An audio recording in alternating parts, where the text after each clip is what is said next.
until God is at the conference table, meeting and running from land to land, holding meeting after meeting,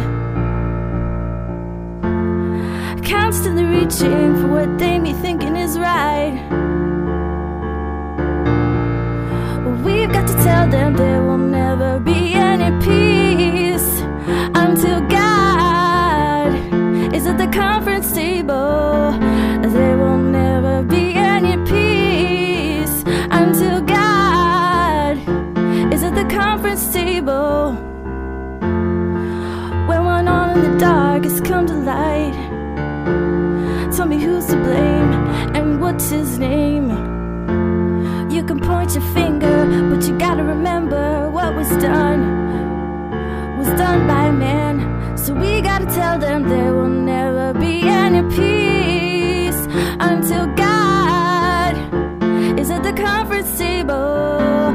There will never be any peace until God is at the conference table.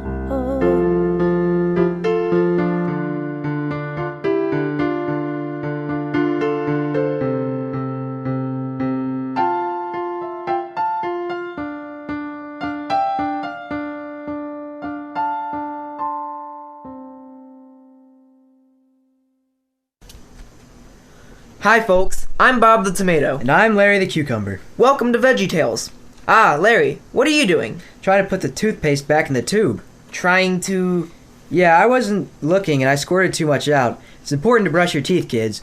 But you see, with only one tooth, I don't need that much. So now I'm putting it back in the tube. Don't want to be wasteful. Well, but Larry, I don't think that there's much way you can... No, I got it figured out here, Bob. You just squeeze it here and... No, Larry, I don't think that... Larry! Oh no, that wasn't supposed to happen. Now I've got toothpaste all over the place. You mean all over me? Whoops. Sorry, Bob. Somebody got a towel? Okay, now where was I? Oh yeah. Larry, today we have a letter from Landon in Bel Air, Maryland. Landon said that he accidentally stepped on his friend Brandon's foot, and that Brandon said that he has the right to stomp on Landon's foot in return. He wants to know if Brandon is right about individual rights. Should they always be equal? Hey, that's a question I can't relate to. I mean, considering that we don't have any feet. Well, the same question could apply to other things. I mean, suppose Landon had accidentally poked someone in the eye. Or since we are on the subject of teeth, what if he had knocked someone's tooth out? The old eye for an eye, tooth for a tooth question. I think we might have a video that would address that, Larry. Oh, really? Yes, except this one's about trees. Trees, it will never work, Bob. You see, trees don't have eyes or feet or teeth. They have a lot of leaves, though, and plenty of bark. In fact, since they don't have any teeth, it might be said that their bark is worse than their bite. Ah, Larry, let's just watch the movie. Okay, Bob, while we do, I'll look for a better way to get the toothpaste back in the tube. Ah, yeah. And I'll stand a safe distance away.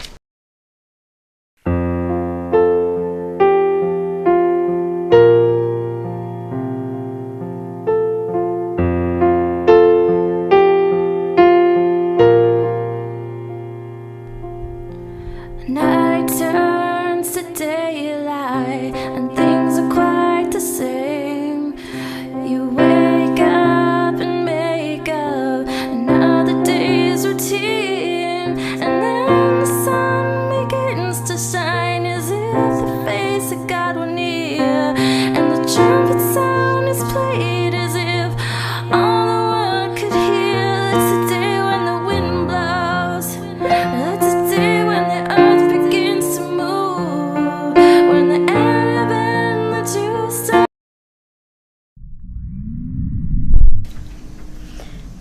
Missed the bus again. We've got to stop spending so much time cleaning off those erasers. Yeah, maybe we should just bang them together like all the other kids do. Maybe we don't need the dustbuster. Yeah, let's start walking. I've got homework to do. Me too. Did you get that assignment about planting a tree? I sure did. I don't know either of those two kids they matched me up with. Some girl named Sarah and another one named Hagar. I don't think they knew each other either. Yeah, I got paired up with some kid named Ishmael and another one named Isaac. Why would they want us to plant a tree with some stranger? Something about Christians working together with Muslims and Jews. I know what a Jew is. They are the people in the Bible. But what's a Muslim? I don't know. It has something to do with a religion that is similar to, but not exactly like Christians. Apparently, the three of us haven't got along too well in the past, so they want us to get practice working together. Oh, brother, how am I going to work together with people I don't get along with? And planting a tree at that. Well, just because our families haven't got along too well doesn't mean we can't get along with Sarah and Hagar and Ishmael and Isaac. I don't know. Hey, your dad's a pastor. Maybe he can tell us something about these guys. Yeah, let's go ask him. Dad, you around? I'm in the office, Junior. Oh, hi, Laura. Hi, Pastor. Dad, we need to know something about Muslims and Jews. Muslims and Jews? Yeah, we got a homework assignment to plant a tree with 2 of them. That sounds like an interesting assignment. Yeah, but we were told that they haven't always got along too well with Christians. Well, that's unfortunately true. But remember that Jesus got together with a lot of people that hadn't always got along too well themselves. A Pharisee named Nicodemus, a publican named Matthew, one named Zacchaeus, a Samaritan woman, a Phoenician woman, a Roman centurion, and he helped them all to work together in spite of their differences. Well, yeah, we heard about all those people in Sunday school. But why don't the Muslims and the Jews get along? Well, right now there's a big dispute over who has a right to the Promised Land, and especially the city of Jerusalem. You see, the Jews owned the land up until 70 AD, but they were governed over by the Roman Empire. And then the Roman Caesar got angry with them and had his soldiers drive them out of the land. Sometime after that, the Palestinian people began to settle in the land. But after World War I in 1916, the British took control of the land and allowed the Palestinians to stay there.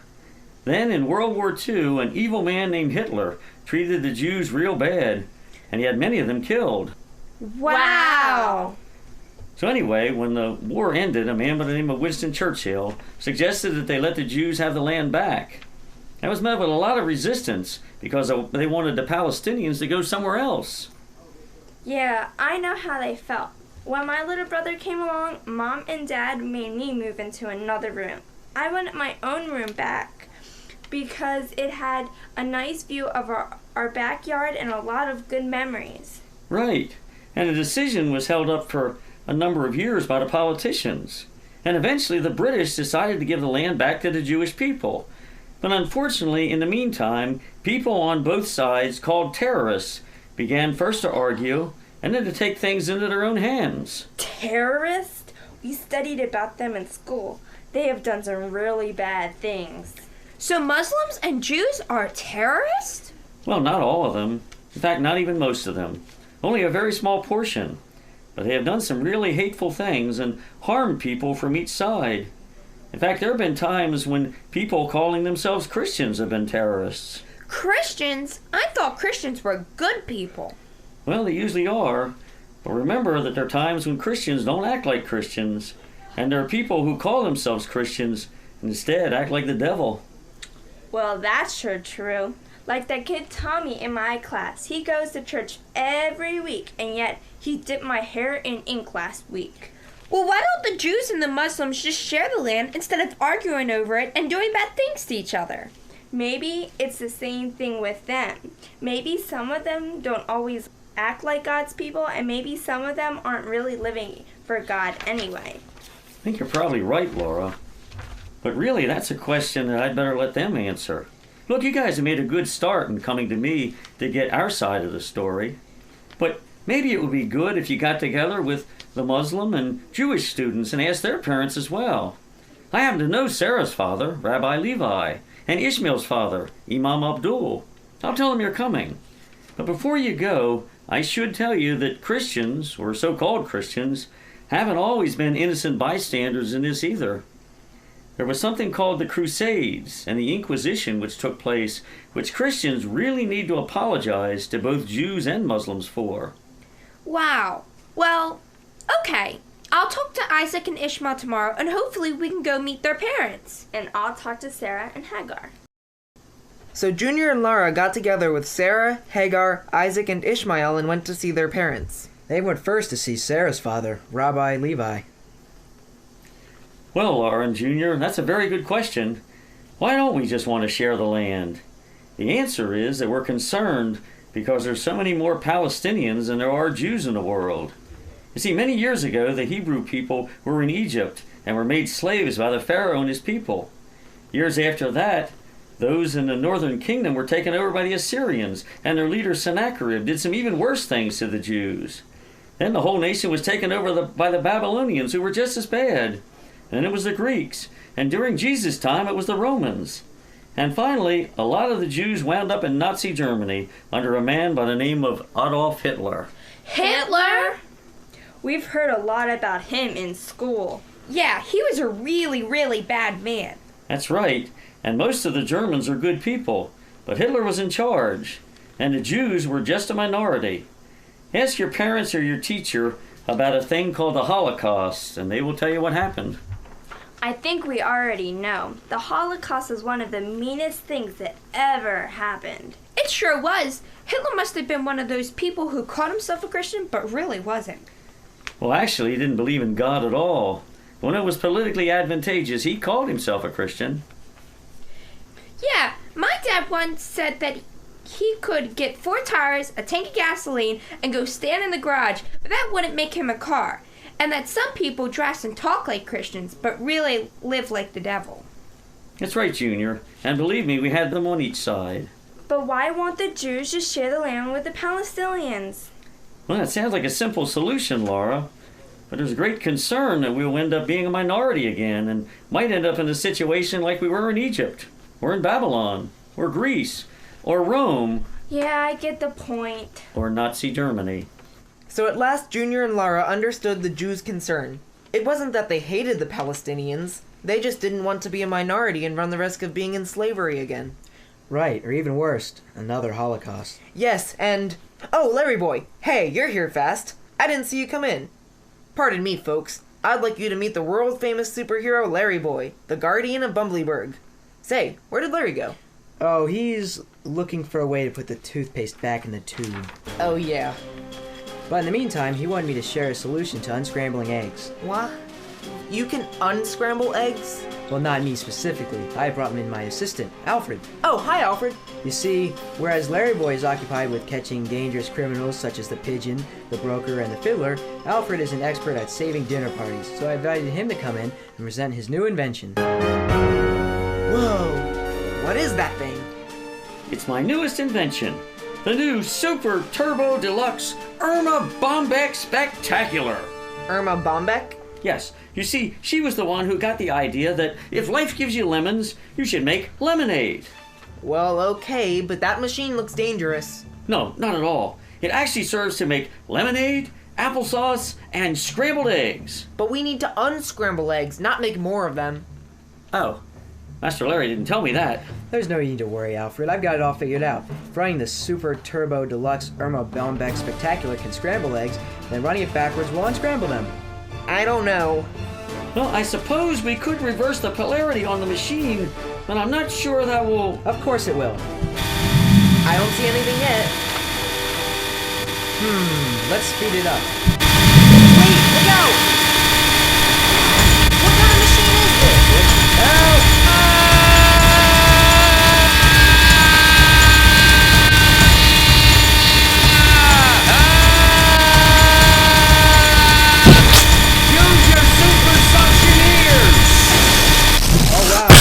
Guess I gave it too much juice. Will you please get off of me?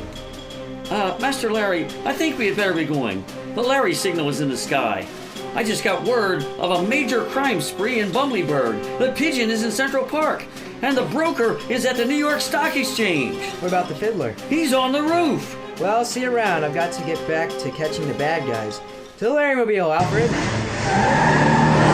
Hey, who's gonna clean up all this mess? Oh, never mind. I know who. Wow, if I didn't know better, I'd think that superhero was just as destructive as Larry. Well, anyways, let's get back to Junior and Laura. You remember they had spoken to Rabbi Levi and learned why the Jews did not want to give the citizenship back to the Palestinians. But Junior's dad had suggested that they go see Imam Abdul to get both sides. Wow, so that's why the Jews want to live in a land by themselves. Yeah, I can sure see their point. But I guess we ought to do what Dad said and go see Hagar and Ishmael's parents too. So they ended up in the home of Ishmael's father, Imam Abdul. Right, at least this way they could hear both sides.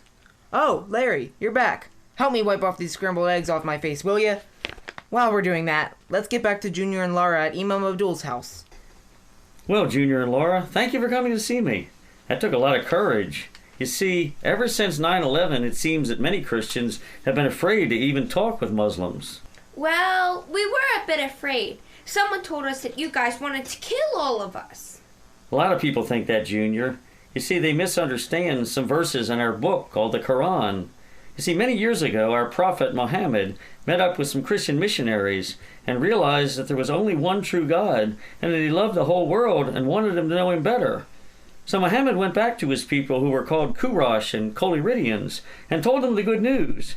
Many of them accepted this willingly, but some of them refused to leave their old religion.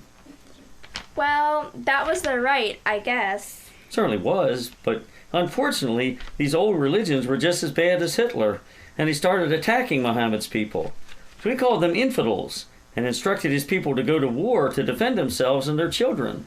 Yeah, that's sort of like the United States military. After 9/11, my dad said that he was opposed to war, but that sometimes it was necessary for our soldiers to fight in order to protect everybody else. Exactly. Most military soldiers are really good people who aren't looking to conquer anybody, but rather to protect the innocent. But unfortunately, some people, including Muslims, have gotten the idea that the infidels that Muhammad wrote about were actually the Christians and the Jews, and wars have started as a result. Well, we talked to Rabbi Levi, and he told us that the Jews don't want to be outnumbered because of what happened to them in places like Rome and Nazi Germany. Well, that's a reasonable concern, Laura. Unfortunately, in order to give Israelis their own land, the former owners took away the Palestinians' right to be citizens and to vote. That was probably because they wanted to keep the Jews from becoming a minority. You're probably right, Laura. And in the process, they made the Palestinians into people denied of human rights. You see, they aren't allowed to vote and can't move around freely. A lot of Palestinians would like to visit the holy city of Jerusalem, but they're forbidden. And even more, many of them can't get a job because Israelis are afraid to hire them. So they hire people from Europe instead. Wow. Imam Abdul, can I ask you one thing before we leave? Of course, Laura. Someone also told me that Muslims men are always beating up women. Well, again, Laura, that's a misunderstanding as well. I'm afraid it's one that was started by someone who called himself a Muslim but really wasn't. You see, there's a passage in the Quran in which Muhammad tells the men that if they meet a woman who is ungodly, they shouldn't get married to her and raise a family.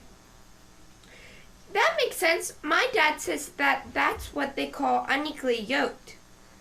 Exactly. But you see, Muhammad wrote this in the Arabic language. And in Arabic, the term for avoiding people sounds similar to the word for punching or hitting them. Actually, true Muslims believe the same as Christians and Jews on this subject, that all women are precious in God's sight, and that he loves them very much. So anyway, Junior and Laura came to see Larry and I. Right, I remember. They were really frustrated and confused. This whole thing is really one big mess.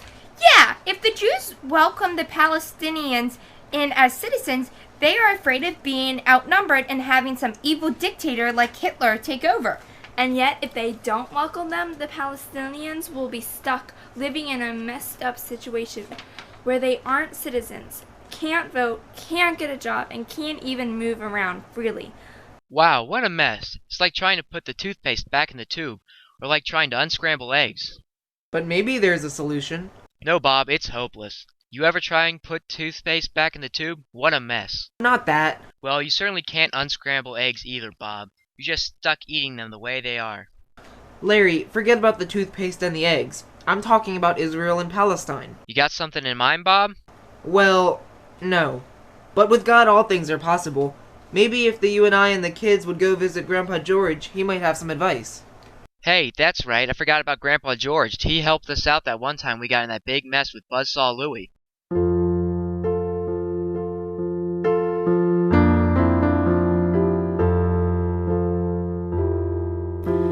God will make a way where there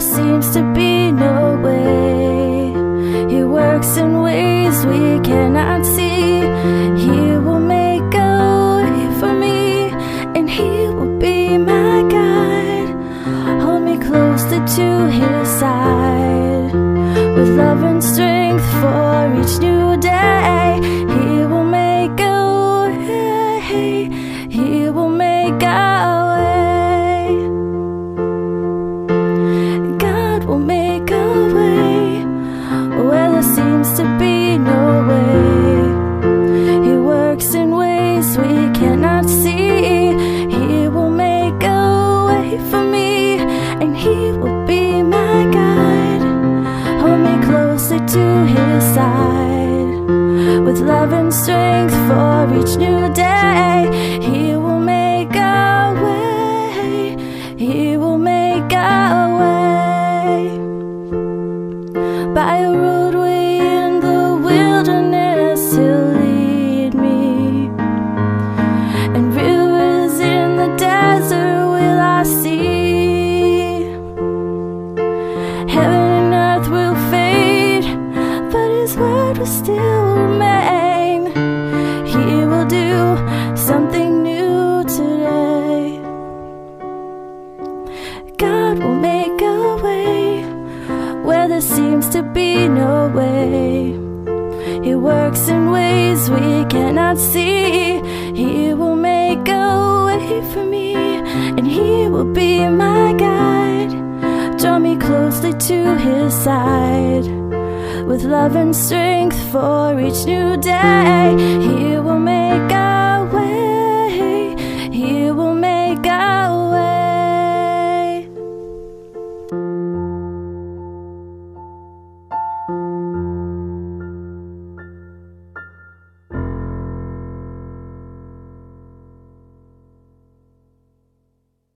So anyway, all four of us went to see Grandpa George.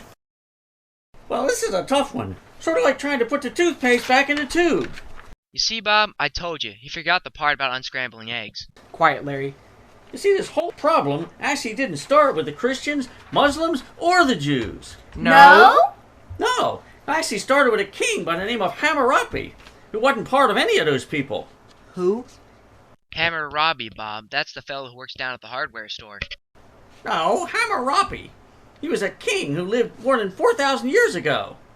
Well, what did he do? Well, he probably meant well, but he came up with this idea called the eye for an eye, tooth for a tooth law. That meant that even if somebody happened to hit you in the eye by accident, then you were allowed to punch the other guy in the eye. Sorry, fellow. Uh-oh. Say, I lost a tooth. Well, fair's fair. Hey, you knocked 2 teeth out. Hey. And there was no stopping it. People just went right on trying to get revenge and even the score. Even the Jews were required to abide by it when they were traveling through the wilderness in Hammurabi's backyard. It was supposed to end when they entered the Promised Land, but even today, a lot of people live by it. The eye for an eye, tooth for a tooth law? So there was a chain reaction and no way of stopping it? Well, actually there was, but a lot of people rejected it.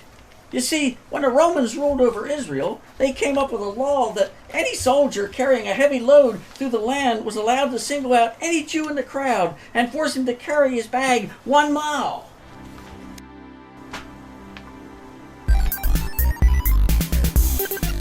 Hey, you. Are you addressing who now? You. Me? Yes, you. Now carry my bag for 1 mile. A whole mile? Yes, a whole mile. 1,760 yards. And the person carrying the bag would actually fuss and grumble and shout insults at the soldier. Are you overgrown, stands out? I ought to What? get started carrying a bag.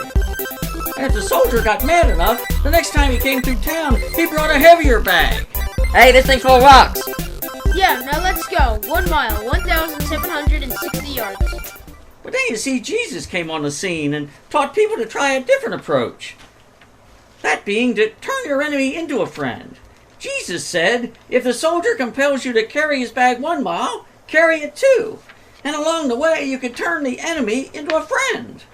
Say, by the way, how have you been? What? Oh, fine, I guess. How are the wife and kids? Well, good. There's some really great kids you have. You should be very proud. Well, I am. I looked that's far enough. Now let's go another mile. Well, I was sort of thinking that maybe I shouldn't have. And the next time the soldier came through town, he would carry his own bag. He might even offer to carry yours. Wow. You see, this was the same thing that the Jewish King David had in mind when he put together the Psalms and wrote about the mercy of God and how we are to imitate him. Wow. And it was also the plan that Mohammed followed when the Quraysh and the Collyridians opposed him. Each day, Mohammed would walk down a certain path, and a lady would stand there throwing her garbage at him. You monotheists, take that and that and that. But Mohammed never retaliated. He just walked on and took the persecution in stride. Then one day he went down the same path, and the woman was not there. He inquired about her and was told that she had taken ill. So you know what he did?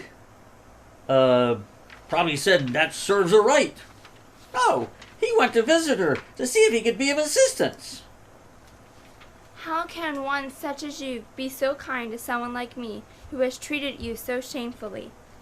And Mohammed responded, if throwing garbage at me gives you pleasure, then you're welcome to do so every day. And the lady was so overcome that she became a follower of God. So you see, Jesus' plan worked then, and it still works today. Instead of returning hate for hate, you turn an enemy into a friend. Wow, what a great plan. Yeah, it was a great plan. Sure was an improvement on Hammurabi's eye for an eye, tooth for a tooth law. Unfortunately, not a lot of people follow it today. If they did, there probably wouldn't have ever been any terrorist attacks. No crusades, no Inquisition, no Holocaust. Oh. Grandpa George, that's sure a great idea. But what about the situation between the Jews and the Palestinians? I mean, we can't have the Jews risking being under another dictatorship, and yet we can't have the Palestinians left with no jobs, no voting rights, and no freedom. What can we do? Well, the answer to that might just be the same thing. You see, there's a man by the name of Kamal who's come up with a plan where the Jews and Palestinians can come together in much the same way as the United States Senate. Oh yeah, I remember studying about that. Even a state like Wyoming with only a small number of people has the same number of representatives as a state like California, which has a lot more people.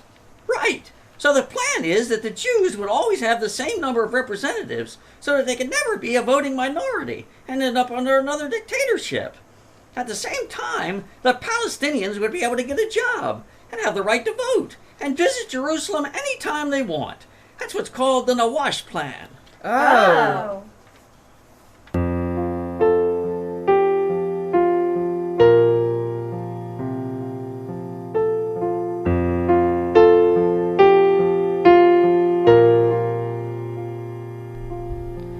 Night turns to daylight, and things are quite the same. You wake up and make up another day's routine, and then the sun begins to shine as if the face of God were near, and the trumpet sound is played as if all the world could hear. It's the day when the wind blows.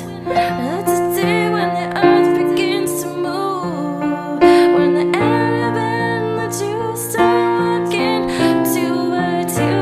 That's the day when the wind blows, when the sky is torn in two, and the Lord of all, you know His glory smiles at you.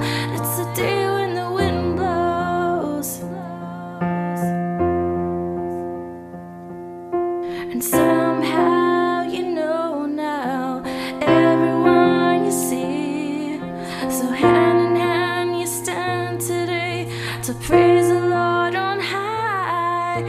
This the day you dreamed about is right before your eyes.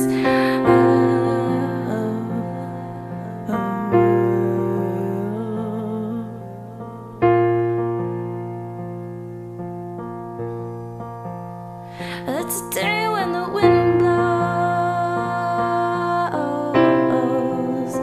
It's a day when the wind blows. It's a day when the earth begins to move, when the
And so Junior and Laura and Sarah and Hagar and Isaac and Ishmael worked together and planted a tree, proving that, in spite of their differences, God's people can indeed work together.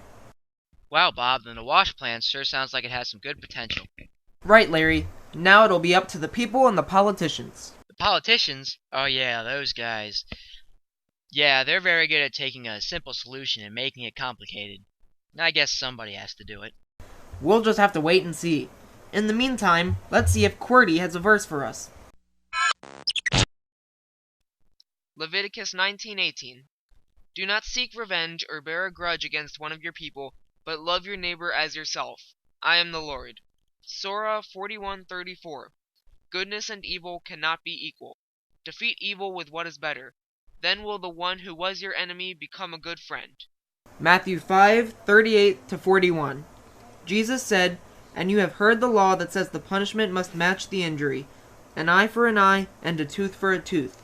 But I say, do not resist an evil person. If someone slaps you on the right cheek, offer the other cheek also. If you are sued in court and your shirt is taken from you, give your coat too. If a soldier demands that you carry his gear for a mile, carry it 2 miles." Wow, and then you turn him into a friend, right, Bob? Well, at least you try. Okay, we'll see you next time, folks. Look, Bob, I did it. Did what? I got the toothpaste back in the tube. What? Well, where did... And look what else, Bob. I unscrambled the egg. Well, how did... I mean, I don't understand. Well, Bob, like you said, with God, all things are possible. Well, yeah, did I say that? I must be a smart guy. But where did... Oh, why should I bother trying to figure this out? Goodbye, folks. See you next time. Goodbye. But where did... how did... Je t'aime, te amo, jag тебя люблю. And you'll have it, I love you. The sounds are all as different as the lands from which they came. And though the words are all unique, our hearts are still the same. Love in any language, straight from the heart, pulls us all together, never apart. And once we learn to speak it, all the world will hear. Love in any language, fluently spoken here. We teach our young our differences, yet look at how we're the same. We love to laugh, to dream our dreams. We know the sting of pain. From Leningrad to Lexington, the farmer loves his land. And daddies all get misty-eyed to give their daughters hands. Love in any language, straight from the heart, pulls us all together, never apart. And once we learn to speak it, all the world will hear. Love in any language, fluently spoken here. Though the rhetoric of government may keep us worlds apart, there's no misinterpreting the language of the heart. Love in any language, straight from the heart, pulls us all together, never apart. And once we learn to speak it, all the world will hear. Love in any language, fluently spoken here. Love in any language, fluently spoken here.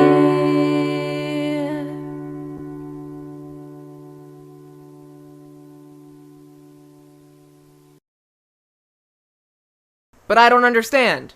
Where did... how did...